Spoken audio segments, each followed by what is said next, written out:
Bienvenue à vous tous, je suis ravie de vous retrouver donc dans cette nouvelle vidéo. Aujourd'hui je vais vous présenter un couple. C'est une interview de couple, je suis ravie de le faire. Je suis ravie de le faire avec Andrea et Julien. Merci infiniment d'avoir accepté cette interview. Merci à toi. Merci. Donc là j'ai la chance en plus et l'opportunité de le faire avec eux et de le faire à Montréal. Ouais. Donc voilà, donc je suis chanceuse. Donc voilà, je voulais vous parler de couple. Parce que ça intéresse effectivement tout le monde. Tout le monde a envie d'être heureux en couple, d'être épanoui en couple. Et pour ça, j'ai pensé que peut-être des témoignages de couple pouvaient aider certains d'entre vous. Donc aujourd'hui, j'ai la chance et l'opportunité d'avoir donc Andrea et Julien. Qu'est-ce que vous pouvez me dire rapidement sur votre couple en un mot Julien. En un mot. Bon, alors en un mot, je dirais, écoute, multiculturalité et puis ça peut paraître bateau, mais amour. Ok. En un mot, Andrea? Tu m'as pris les mots que je voulais dire. Je pense que c'est du respect, Oui. et de l'amour. Voilà. Ok. Le cœur, quand même, le fondement, c'est quand même l'amour qui est le cœur et le point fort, le ciment, j'imagine, du couple. Absolument. Il y a combien de temps que vous êtes ensemble, tous les deux?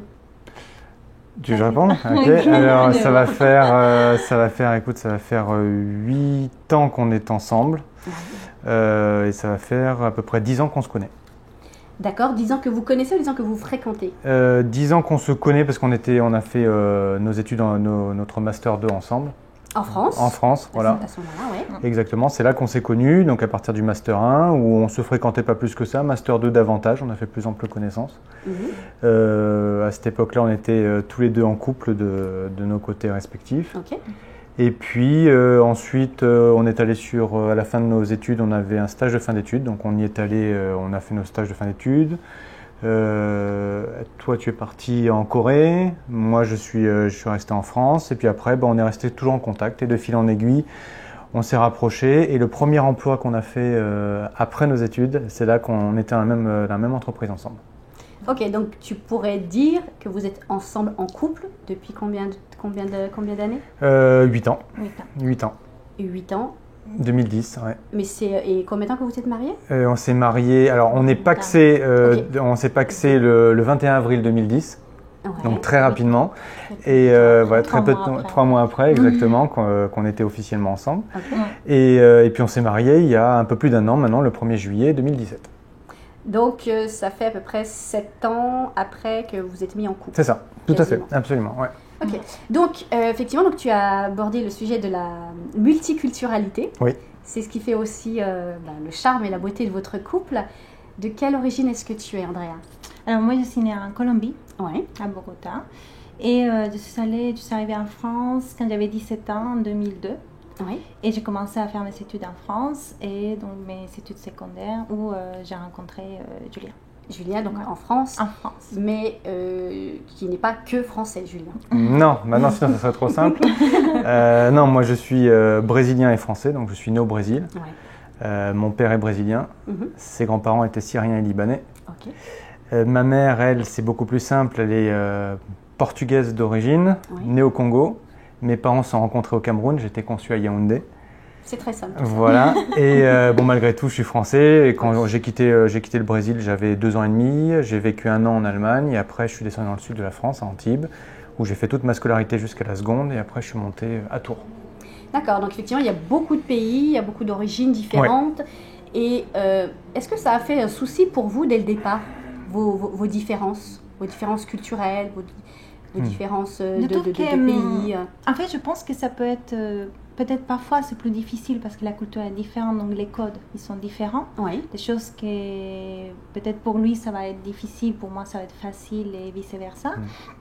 Mais je trouve que c'est très enrichissant aussi parce que tu connais un autre univers, une autre culture aussi, et ça te permet d'élargir énormément tes connaissances et ça c'est super. Ouais. J'imagine qu'il faut quand même beaucoup d'amour pour pouvoir justement accepter la différence de l'autre. Oui, mais je pense que dans tous les couples, il y a quand même beaucoup de différences. C'est pas à cause de la culture qu'on est plus différents que de deux personnes qui naissent dans les mêmes pays. Tout à fait. Après, c'est vrai qu'il a beaucoup plus de patience parce qu'il faut quand même prendre le temps d'essayer de comprendre les points de vue de l'autre personne. Oui.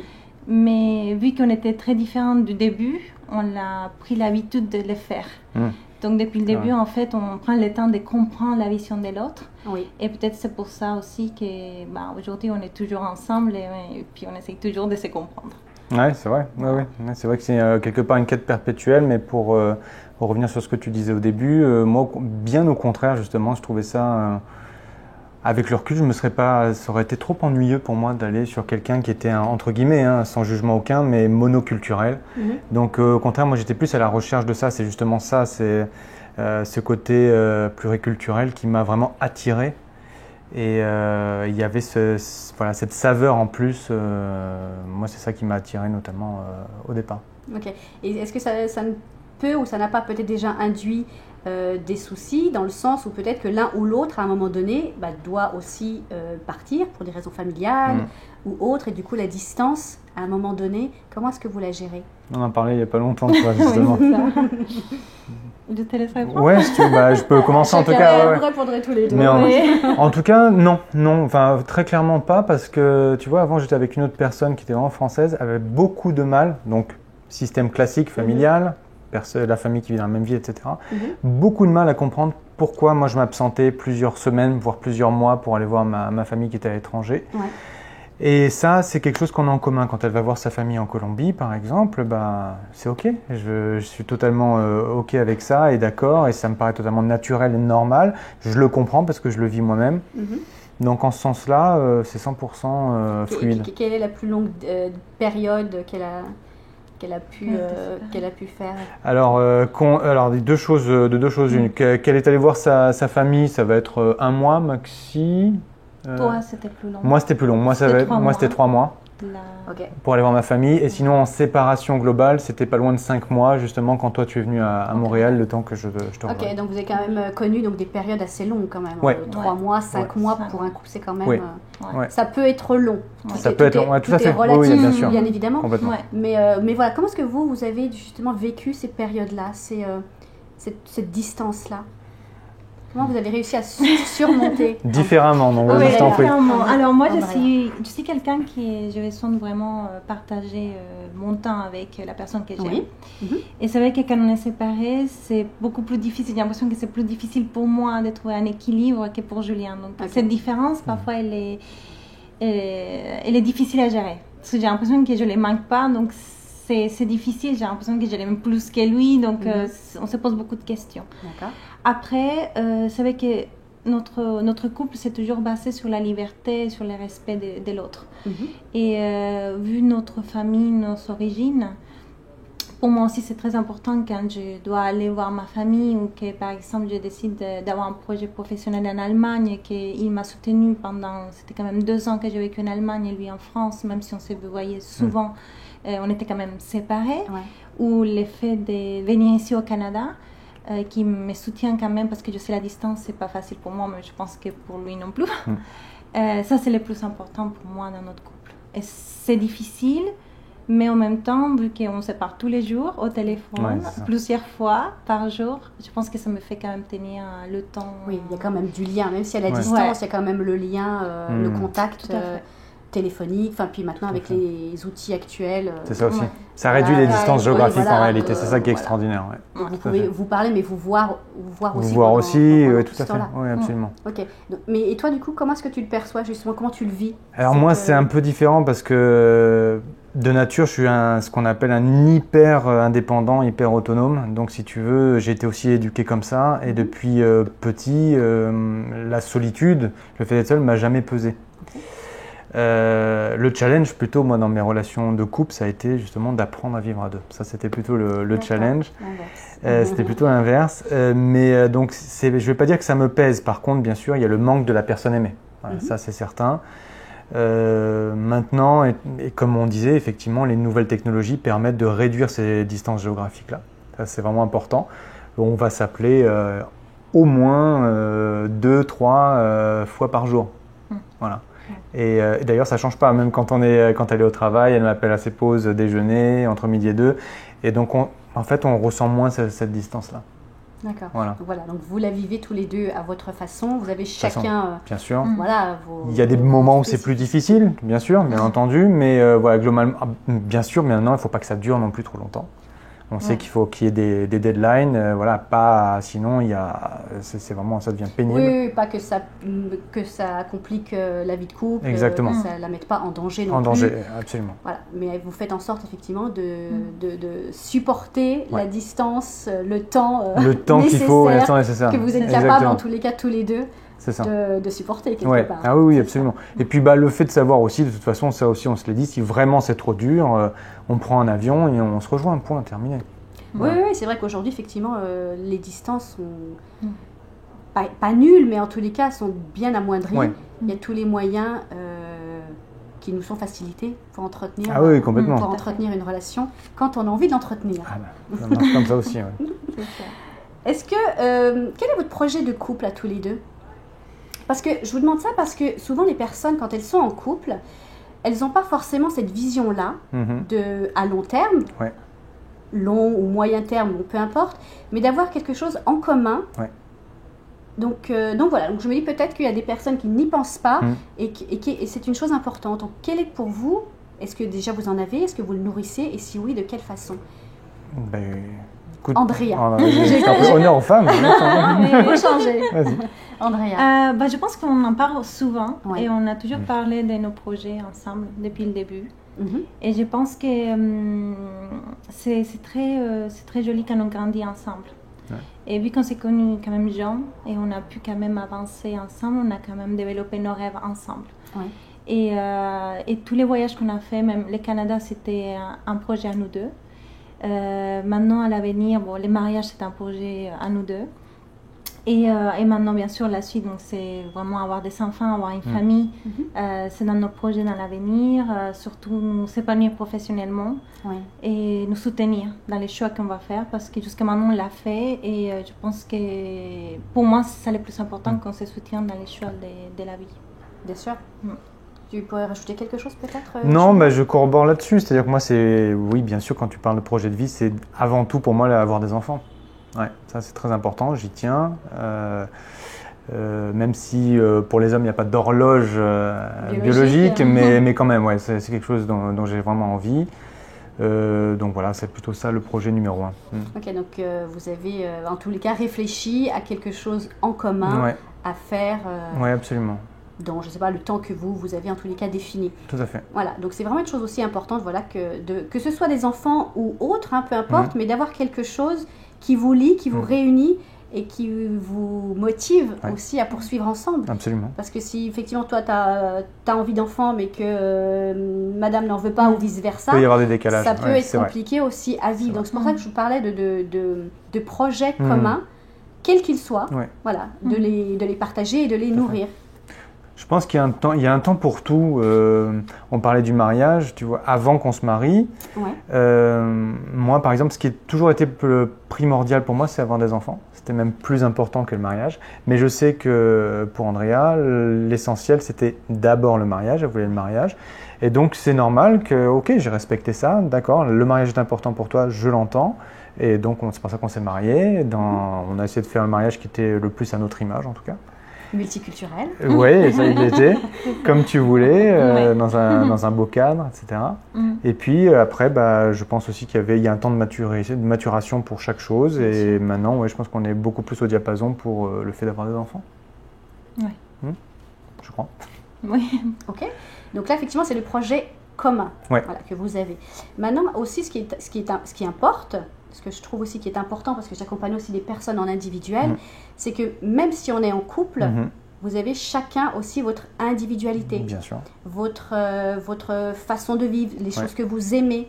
Et est-ce que ça aussi, vous arrivez de façon individuelle et de façon séparée à vous nourrir de ce qui vous aime, de ce que vous aimez, de ce qui vous est propre à chacun? Je pense que oui. Vas-y, Oui, je pense qu'en fait, au début, j'ai l'impression qu'on a une idée d'un couple très différent de ce qu'il est vraiment. Moi, quand j'étais petite, et je voyais mes parents, ils sont toujours mariés, c'est super. Mais je voyais, pour nous, c'était vraiment, pour moi, aimer, être en couple, c'était vraiment être un seul être. C'était un ensemble, c'était une équipe, c'était tous les deux collé pour faire tout. Tout le temps. Voilà. Et depuis que je suis avec Julien, et ça a été un processus, et j'essaie toujours d'apprendre, mais pour moi, c'est l'effet d'imaginer qu'on est deux individus, mais qu'on s'aime, on reste quand même deux individus différents et qu'on fait des choses différentes et qu'on ne peut pas aimer toutes les choses que l'autre personne aime faire. Pour moi, ça a été un processus. Et même maintenant, parfois j'ai du mal parce que j'aimerais quand même partager toutes les choses que j'aime faire avec lui, mais je sais qu'il y a beaucoup qu'il n'aime pas. Donc, pour moi, c'est encore un effort, mais au moins j'ai compris ça. Et je pense que si moi je suis épanouie personnellement, on sera épanoui dans notre couple. Tout à fait. Et ça m'a pris tout le temps à les comprendre. Ce qui importe, c'est que tu puisses faire aussi les choses ou les activités que toi tu aimes, avec ou sans Julien, et que toi, voilà, tu puisses te nourrir dans ce qui te fait du bien. Et la même chose pour Julien, parce que j'imagine que lui aussi, tu as peut-être des activités ou des hobbies peut-être qu'Andrea n'aime peut-être pas. Complètement, oui, c'est ça qui fait la richesse. Hein. L'idée, c'est vraiment avoir chacun son univers, son monde. Et après, justement, quand on se retrouve, on vient mettre ça en commun et ça vient nourrir un peu notre moulin et apporter de l'eau à ce moulin-là. Et c'est ça qui fait l'enrichissement. Si on fait tout en commun, faut pas oublier, j'aime beaucoup cette phrase de Saint-Exupéry qui disait que c'est deux êtres qui s'aiment, c'est deux personnes qui regardent dans la même direction. Oui. C'est pas deux êtres qui se regardent l'un l'autre, mais qui regardent dans la même direction. Et ça, j'aime beaucoup. C'est vraiment ça pour moi. D'où l'idée de projets communs et de visions communes. Tout à fait.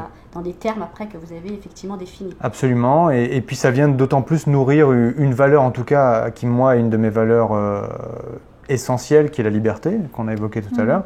Et c'est vrai, c'est important d'être libre et puis de partager ensemble après tout ça. Ok, parce qu'effectivement, là, beaucoup de couples aussi s'imaginent que vivre en couple, c'est s'oublier un petit peu, c'est faire plaisir à l'autre, c'est peut-être lâcher des choses que peut-être que nous aimons parce que ça ne rentre plus dans le couple. Et là, en fait, vous donnez effectivement une autre idée, une autre vision aussi du couple, qui est qu'un couple, c'est pas deux, mais c'est vraiment 1 plus 1. Exactement. Et qui forme un troisième. Et ce troisième, c'est une nouvelle entité. Tout à fait. Qui est faite par deux personnes, par deux individus vraiment indépendants. Ouais. Voilà, je trouve que que vous l'exprimez bien, que vous à votre façon, mais que c'est aussi une belle chose de pouvoir le partager parce que souvent malheureusement beaucoup de personnes s'oublient dans le couple. Ouais.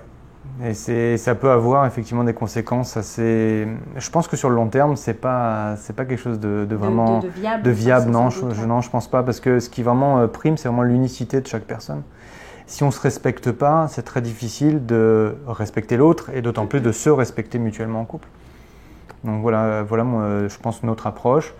Comme Andrea disait, c'est pas toujours évident, bien évidemment, mais en tout cas, on essaie de travailler au maximum dans ce sens-là et pour l'instant, ça nous convient bien. Ok, donc vous avez effectivement votre façon de nourrir votre couple, de vous nourrir aussi de façon individuelle, parce que c'est quelque chose de tout à fait important et primordial. Vous avez vos projets, vous avez parlé de valeurs. Est-ce que vous évoquez aussi parfois entre vous vos besoins mutuels? Toi, tu parles, toi, tu exprimes beaucoup. C'est plutôt toi. C'est ça. Ouais, c'est ça. C'est-à-dire de quelle façon est-ce que ça peut se manifester ou sans entrer dans des détails, mais de façon générale, comment est-ce que tu abordes le sujet de tes besoins? En fait, j'ai l'impression que parfois je suis transparente, c'est-à-dire que dès qu'il y a un truc qui ne va pas, ou il y a quelque chose qui me manque, ou quelque chose qui ne me plaît pas, ou quelque chose, je le laisse apparaître et du coup Julien se rend compte tout de suite. Et s'il ne se rend pas compte, je le fais comprendre. Donc en fait... Tu l'exprimes d'une façon ou d'une autre. Voilà, donc en fait, déjà si ça ne se voit pas, je parle beaucoup peut-être. Je dis beaucoup les choses que je ressens. Oui. Parfois je dis peut-être trop. Parfois je me dis, peut-être il ne faudrait pas que je dise tout, mais je dis vraiment tout. Et dès qu'il y a un truc qui me tracasse, ou il me manque, ou je ne suis pas d'accord, je lui dis. D'accord. Et je suis consciente que parfois c'est peut-être beaucoup, on dit beaucoup de choses tout le temps. Parfois j'ai l'impression que je ne sais pas si ça sert à quelque chose, mais je vais sans le dire. Bien sûr, mais ça c'est ton besoin aussi quelque part, c'est un besoin de t'exprimer. à lui après effectivement de faire ce qu'il y a à faire. Est-ce qu'il est voilà, comment est-ce que tu prends justement ça, le fait de cette expression Mais écoute, peut-être qu'au départ ça faisait un flux d'informations important, mais avec le temps en fait tu te rends compte que tu sais quand souvent dans les couples on parle de oui il faudrait crever l'abcès etc. Mais nous en fait on se rend compte qu'il n'y a jamais d'abcès à crever parce que c'est vrai qu'elle exprime absolument tout ce qui ne va pas, mais sur le coup elle dit donc il peut y avoir entre guillemets des mini tensions, des mini prises de bec de temps en temps, mais ça éclate tout de suite, c'est bon, on passe à autre chose après. C'est ça qui est, je trouve ça pas mal. C'est une autre approche qui n'est pas nécessairement commune, c'est pas très commun, mais c'est vrai que c'est intéressant. Donc bon, moi bien sûr, en tant que garçon, je suis souvent plus renfermé, j'exprime, voilà. Mais aussi son approche, sa façon de faire les choses, m'invite naturellement à exprimer davantage des choses aussi.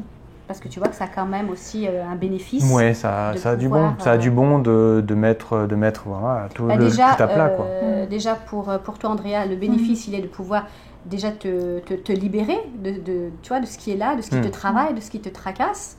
Et puis pour toi, de pouvoir, l'entendre. Parce que des fois, c'est vrai. On ne sait pas. On ne sait pas. Et c'est vrai qu'on dit toujours, ce qui n'est pas dit n'est pas su. Donc tant qu'effectivement, tu n'exprimes pas ce qui te touche, lui ne peut pas le deviner. Exact. Et si en plus ça a l'effet de toi t'inviter davantage à exprimer ton ressenti, elle effectivement elle sera plus à même de répondre aussi à tes besoins.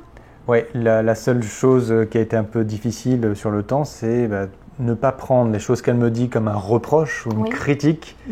Voilà, moi j'ai dû faire ce processus-là aussi d'évoluer là-dessus. Et ce qu'elle me dit, elle l'exprime.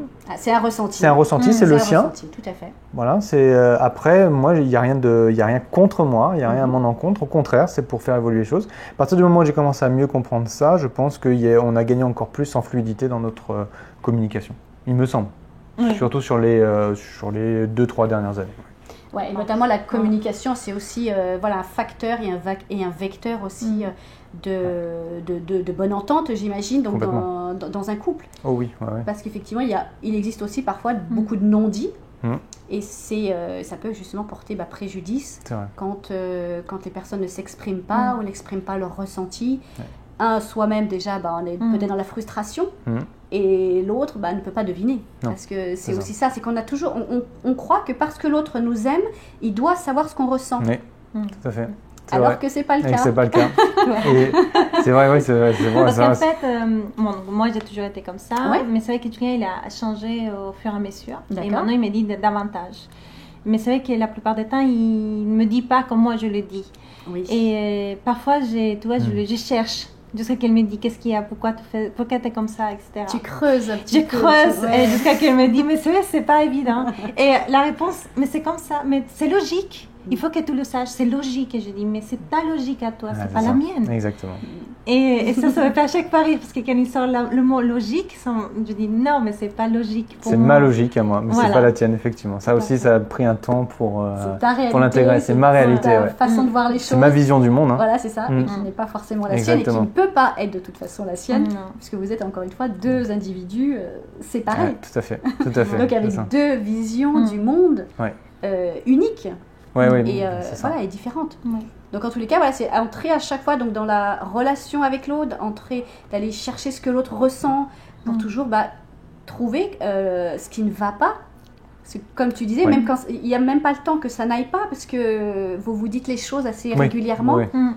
Donc à travers une communication et une écoute. Parce que c'est bien beau de communiquer et de parler, mais faut-il que l'autre puisse écouter et entendre. Il y a ces deux volets-là, ça c'est vrai, tu as raison de le souligner. Parce que parfois c'est vrai qu'on n'est pas trop à l'écoute non plus. On laisse parler aussi. Et après, mais je te l'avais dit non, mais tu ne m'as pas écouté. Donc, c'est ça. C'est vrai que parfois on est moins ouvert, on est moins... De laisser et d'accorder à l'autre cet espace justement de pouvoir s'exprimer et de dire juste ce qu'il a à dire et pas forcément d'apporter une réponse tout de suite. Exactement. Parce que parfois on ne cherche pas une réponse, on cherche juste à être entendu. C'est à ça. être écouté. Surtout vous les femmes. Oui, c'est que je dis beaucoup et il veut me répondre. Mais ça, c'est très On masculin. va bien réaliser. Non, mais les hommes essaient souvent d'apporter des solutions, alors que non. Mais Alors c'est vrai qu'en que- fait, voilà, beaucoup de femmes, effectivement, mais certains hommes aussi. Ce qu'on veut, ce qu'ils veulent le plus souvent, c'est juste d'être écouté, C'est d'être ça. entendu. Et Exactement. parfois, juste le fait d'exprimer, tout de suite, la personne se sent mieux. Ouais. Et voilà, ne cherche pas des solutions, Non. des conseils, parce que ça, pour donner des conseils, on est très bon, on est très fort, hein, on est très réactif. Ouais, tout à Je fait. sais ce qui est bon pour toi. C'est Et ça. on va, tac, argumenter. Et c'est pas forcément Non, une c'est bonne pas chose. forcément ce qu'il y a. Et puis chacun a sa façon de procéder, à sa vision, donc c'est ça qui est à respecter. Chacun doit aussi rester un peu sur son rôle, sa part du jeu. Pas aller trop empiéter sur l'autre, ça c'est pas ce qui est toujours évident. Toujours laisser l'espace. Ouais. L'espace nécessaire à l'autre notamment, Ouais. qui puisse avoir aussi sa bulle. Sa bulle, ouais, tout à fait. Voilà. Et moi, ça a été difficile ça, pour moi, parce que je suis quelqu'un qui a des parents assez directifs, et moi-même, je suis comme ça, j'ai un côté un peu paternaliste.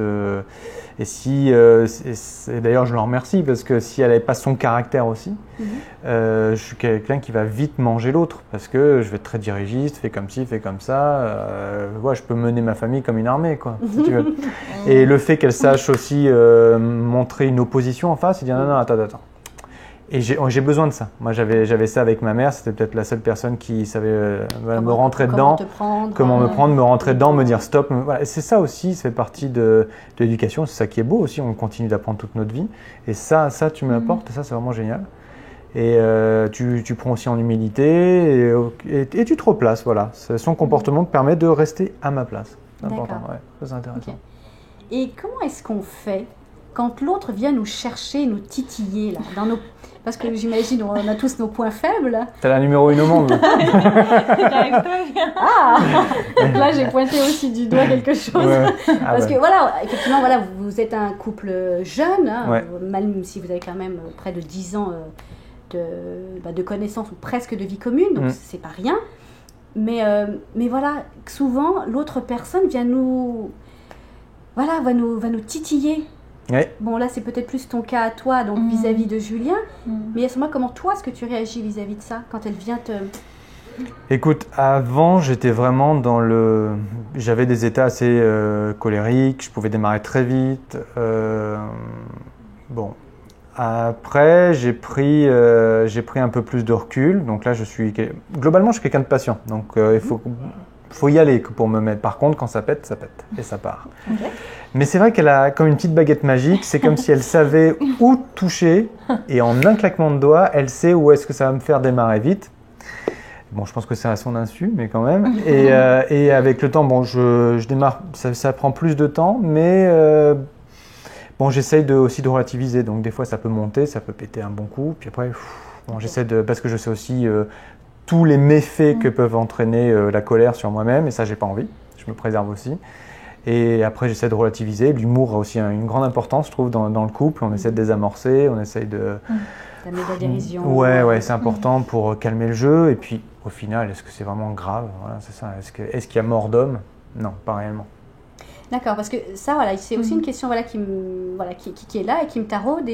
Et souvent, les personnes s'arrêtent aussi au fait que parce que l'autre est venu me chercher et peut-être aller me mettre dans mes retranchements, mes derniers retranchements auxquels je ne veux pas aller, comment je fais pour surmonter ça?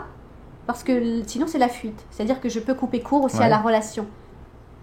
Voilà. Est-ce que toi, peut-être, voilà, puisque c'est quelque chose aussi que tu as su traverser, à quel moment tu t'es dit non, c'est pas contre moi, même si moi ça me fait mal, même si moi c'est difficile, je vais me donner la peine de passer au-delà. Il y a apprendre à connaître l'autre, il y a apprendre à se connaître soi-même, bien évidemment, et dire à un moment donné, non. Moi maintenant, ce que j'essaie de plus en plus de mettre en place depuis un certain temps, c'est quand je vois qu'elle est parce qu'en réalité, c'est qu'elle est dans un état où elle n'est pas bien, et en fait, elle a besoin de déverser aussi tout ce mal-être sur l'autre. Donc j'essaye de prendre cette distance-là, et même lui dire, écoute, je suis désolé, j'ai pas envie de parler avec toi, pas maintenant, parce que là, c'est trop à chaud. On en reparle quand tu iras mieux, quand ça sera un peu retombé, que ça sera plus calme. Parce que de toute façon, il n'y a pas de communication. À ce moment-là, il n'y a pas de communication. Il peut y avoir que confrontation. Conflit. Et c'est l'échelle. Si tu veux, ça monte et tu me blesses et puis je te reblesse et puis ainsi de suite. Ça monte crescendo. Non, et là, après, on arrive à se dire des choses qui sont pas vraiment pas sympas du tout. On se blesse et les mots restent malgré tout. Et c'est ce qu'on essaye au maximum de travailler et d'éviter, quoi. Enfin, on essaie d'enlever ça un peu au fur et à mesure. D'accord. Donc, si j'ai bien compris, la solution serait de prendre de la distance, de ne pas forcément répondre quand l'autre est peut-être dans un état d'âme peut-être un peu frustrant ou pas très, un peu désagréable, de ne pas rentrer dans le jeu et de dire ok, dis ce que tu as à dire, mais moi peut-être je te répondrai un peu plus tard. Je te répondrai un peu plus tard, je vais prendre l'air, il faut sortir un peu de la pièce, pas être... quand tu seras calmé éventuellement, on en reparle. On en reparlera. Parce que là, on ne va rien obtenir, quoi. À part de la douleur, non. Ouais. Okay. Bon, je trouve qu'effectivement, c'est aussi quelque chose de très important, tu vois, vous voyez, voilà, à transmettre aux autres, c'est que quand des situations comme ça de conflit surviennent, parce que dans un couple, il y a toujours des sources de conflit, comment est-ce qu'on fait pour les dépasser, pour les surmonter et même pour s'enrichir grâce à ça, parce que on évolue. Ah bah oui, complètement. On évolue à travers ça, en disant ok, tu m'as dit ce que tu m'as dit, j'ai été blessée aussi, mais moi, comment est-ce que je vis ça? J'évolue, je prends de la distance et puis on revient discuter. Et plus calme, de façon plus correcte, de façon plus courtoise, dans le respect. On remet le respect effectivement dans l'échange. Au centre, c'est important. Parce que quand on est dans le conflit, toutes les barrières ont sauté. Oui, exactement ça. Il n'y a plus de sécurité. Il n'y a plus rien, c'est ça. Donc après, plus à froid, on essaye de discuter. Bon, vas-y, on refait entre guillemets un peu le scénario, ce qui s'est passé. Comment toi tu l'as perçu, excuse-moi, vas-y, dis-moi comment toi tu l'as perçu, et moi je vais te dire comment moi je l'ai ressenti, comment je l'ai pris, comment je l'ai perçu. Et là, souvent, c'est là qu'on arrive à trouver, d'accord, c'est là qu'on a trouvé le point où c'est un peu déconnecté. Parce qu'une situation, c'est comme un objet quel qu'il soit, vous aurez chacun votre regard dessus. C'est ça. Et votre perception. Et le tout, encore une fois, c'est de la partager, de l'échanger, de comprendre la vision de l'autre. Voilà, si je me mets à ta place, ok, tu as vu ça comme ça, moi je ne l'ai pas compris comme ça, mais je comprends que tu as pu réagir de cette façon-là. C'est ça qu'on essaye, en tout cas on s'efforce de faire ça. Ok, merci et bravo pour tous ces fameux conseils et suggestions que vous nous faites, que vous avez la gentillesse de nous apporter. Avec plaisir. Quel serait pour vous du coup le point fort de votre couple, Andrea? Je pense qu'on a beaucoup. Je crois qu'on a déjà beaucoup de chance de s'avoir retrouvés. Oui. Et je sais qu'on a tous quelqu'un dans le monde qui va nous aimer, je suis sûre de ça. Oui. Mais je crois que j'ai vraiment la chance de l'avoir trouvé très rapidement et puis de partager ma vie avec lui. Et je crois que notre force, c'est vraiment l'amour. Pour moi, l'amour, ça nous a fait surmonter des choses très difficiles. Des maladies de nos parents, des décès, des problèmes professionnels, des situations extérieures difficiles. Tout à fait, et je pense que ma force, je la prends de lui. J'espère qu'il prend sa force de moi. Et j'espère que ça va nous aider à continuer notre vie ensemble et puis être heureux et pouvoir aussi donner notre amour si on a des enfants un jour et être heureux. Très bien. Et toi, Julien, du coup, quelle est la force de votre couple pour toi? Donc l'amour, bien entendu, bon ça, ok, c'est une évidence, mais au-delà de ça, ça va être le respect mutuel. Oui. Et puis la communication, le fait qu'on échange beaucoup, on s'est rendu compte à plusieurs reprises qu'on pouvait être en train de se chamailler, et quand il y avait un problème plus important, plus grave que ça, plus profond, on se retrouve toujours. D'accord, donc c'est là-dessus aussi que vous portez votre attention. Oui. Parce que il y a effectivement vos points forts, mais il faut aussi s'attarder parfois aussi aux points faibles sur lesquels il est nécessaire de prendre peut-être plus de temps, plus de patience, plus de réflexion. Tout à fait. On sait qu'on est là l'un pour l'autre, qu'on se soutient, qu'on s'encourage. Et puis il y a un point aussi important, moi j'ai toujours, c'est vraiment primordial à mes yeux, c'est l'admiration. J'ai besoin d'admirer la personne à qui je suis. D'accord. Et ça, c'est quelque chose, pour admirer l'autre, puisqu'on est des êtres évolutifs en permanence, il y a besoin aussi de se réinventer et d'évoluer, et on avance chacun à notre façon. Mais voilà, moi je l'ai toujours admiré depuis le début, peut-être pour d'autres raisons maintenant, mais je vois sa progression m'incite toujours à l'admirer, ça c'est important. D'accord, est-ce que tu as besoin d'être admiré? Oui, aussi, bien sûr. Ouais, ça marche en réciproque. Ouais, c'est important. C'est bien de le souligner. Bien sûr. Non, je reconnais. Je pense qu'on est tous comme ça. Je pense qu'on a besoin bien sûr, le soutien du couple, mais aussi sentir qu'on est admiré. Ça nous pousse aussi à grandir. Quand vous parlez d'admiration, est-ce que ça sous-entend pour vous, est-ce que c'est la même chose que la reconnaissance de l'autre? Ou c'est encore deux choses différentes? Être admiré, est-ce que c'est la même chose qu'être...